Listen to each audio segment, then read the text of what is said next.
Ethan Cole had always believed life owed him the best. Tall, charming, with a smile that could disarm suspicion, he carried himself with a sense of entitlement. To Ethan, relationships weren't about love, they were stepping stones.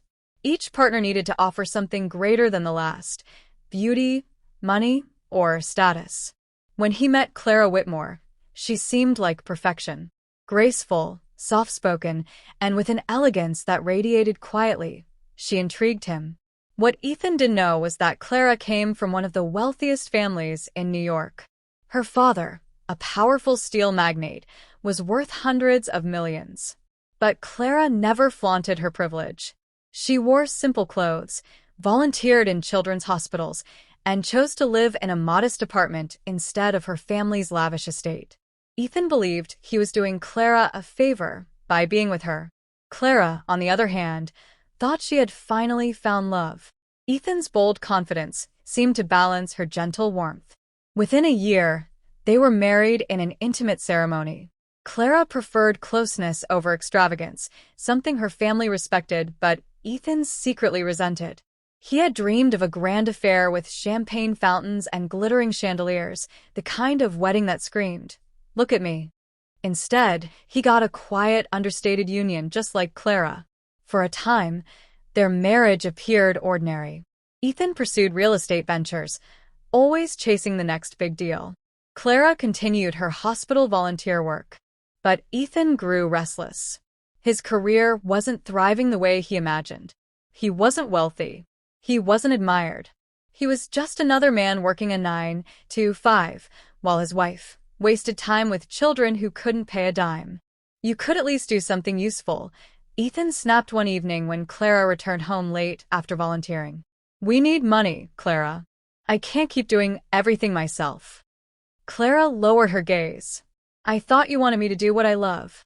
I thought you supported me." But Ethan didn't want a wife with passion. He wanted a prize. He craved a partner who elevated his lifestyle, not one who gave herself freely without financial reward. The gentleness that once attracted him now looked like weakness. Still, Ethan stayed. Clara cooked for him, listened to his endless complaints, and adored him without hesitation. And for a man like Ethan, her devotion was enough for a while. One rainy November night, Clara's life changed forever. Driving back from a hospital, a truck ran a red light and slammed into her car.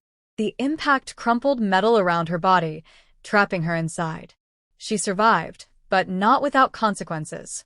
Weeks in intensive care, countless surgeries, and finally the verdict: Clara would likely never walk again. Once vibrant and active, she now needed help with the simplest of tasks. Ethan's life changed too, but in a very different way. At first, he played the role of the caring husband. He brought flowers, sat at her bedside, and performed devotion like a well-rehearsed script.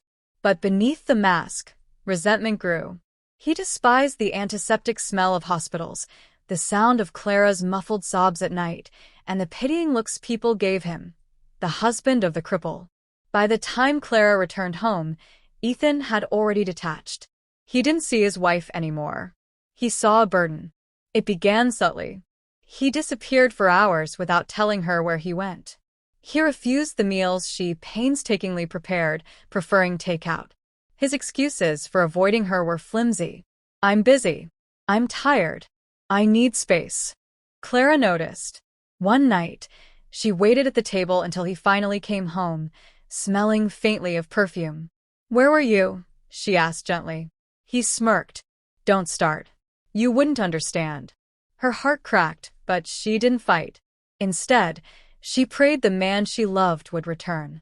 But Ethan had already decided. One morning, he dropped the words like a blade. "I can't do this anymore, Clara. I didn't sign up to be a caretaker.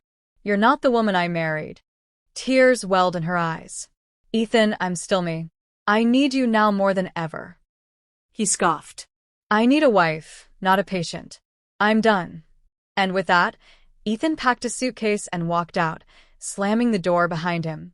What Ethan never knew was that Clara had never needed him financially. She had concealed her family's fortune, longing to be loved for who she was, not for her wealth. 3 weeks after Ethan left, tragedy struck again. Clara's father passed away. In his will, Clara inherited $100 million and full control of several businesses. Overnight, the abandoned woman in a wheelchair became one of the wealthiest heirs in New York.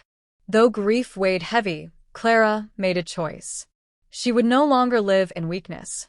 She hired the best therapists, surrounded herself with loyal staff, and poured her energy into managing her inheritance. Wheelchair or not, her mind was sharp and her spirit unbreakable.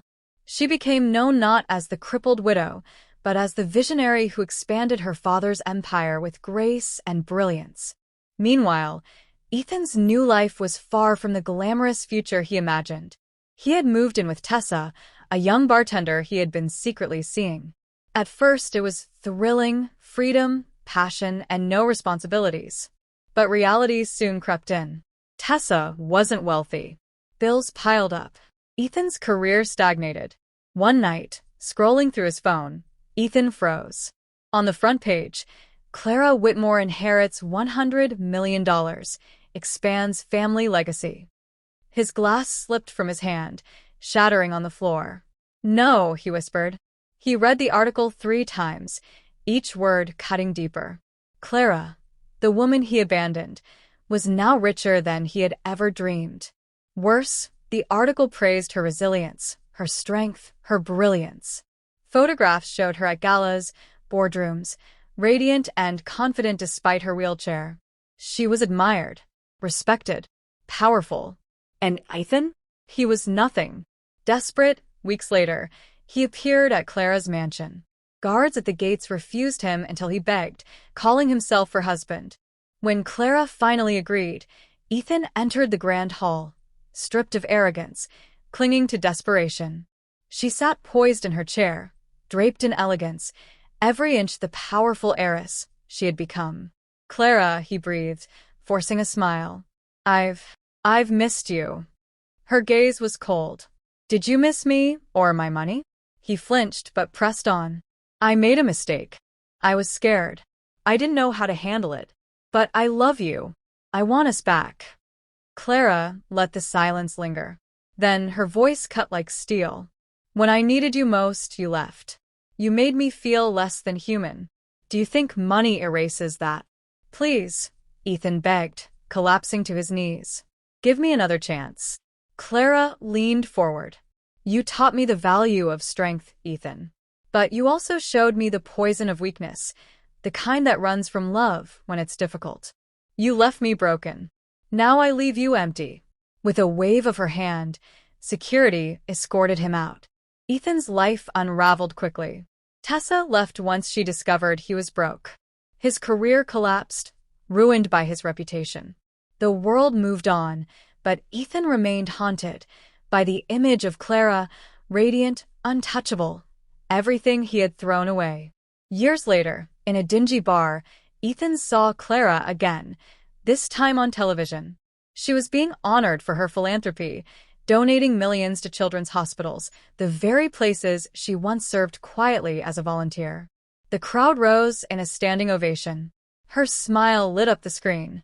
Ethan sat in silence, realizing the cruel truth. He hadn't left Clara behind. She had left him. Love tested by hardship is the truest measure of character.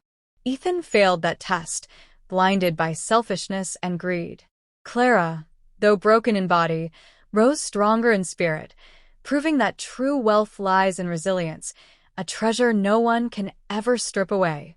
Ethan, crippled not in body but in soul, would spend the rest of his days haunted by the love, the fortune, and the life he so carelessly threw away.